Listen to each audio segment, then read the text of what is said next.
Delegate from Newport News, Delegate Price. I rise to speak to the conference report. The delegate has the floor.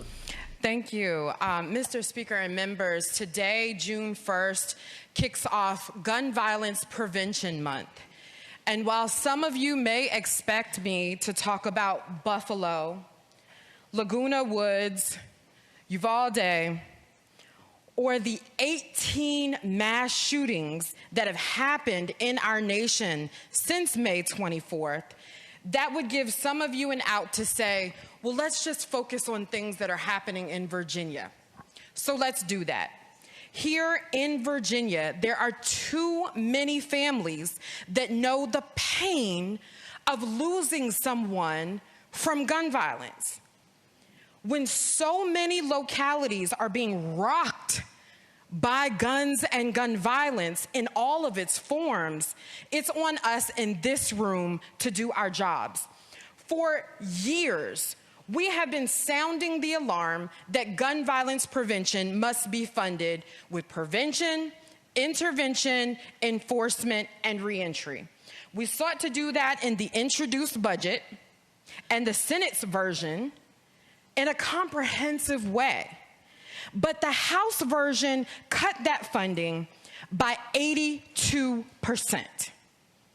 And even in this negotiated version, after lines were drawn in the sand from the other side, what we have in this conference report is a reduction of gun violence prevention funds by 53% and no overarching strategy, all in the name of action. And I know, Mr. Speaker, that every single dollar matters, and some of you will say $6.5 million is a lot. Well, let me tell you about Newport News. There was a very successful program called the STEP program that we have in the summer that is proven to reduce gun violence. One city for 3 months is $1 million. That's one city for 3 months, and we have $6.5 million in this budget for gun violence prevention. Even though, as has been stated, the Commonwealth had historic funding available, far more than was expected when the budget was first introduced, this conference report cut crucial funding for gun violence prevention itself. And the funding in this budget overall, Mr. Speaker, is not balanced on violence prevention. It's all on enforcement and services after a crime has been committed. It's imbalanced. And the amount of prevention funding that is here is just enough to say we checked a box, but not enough to make any real change. The uncomfortable truth is that this funding will be spun to look good on social media, but it doesn't do enough to save actual lives and to transform the communities like mine that need us the most. The money is here to keep us quiet or distort the narrative, not make things better, and y'all know I wasn't gonna be quiet. We will continue to pay the cost in lives lost and in the funding we spend cleaning up after a murder has happened versus actually preventing it, which saves lives and is cheaper.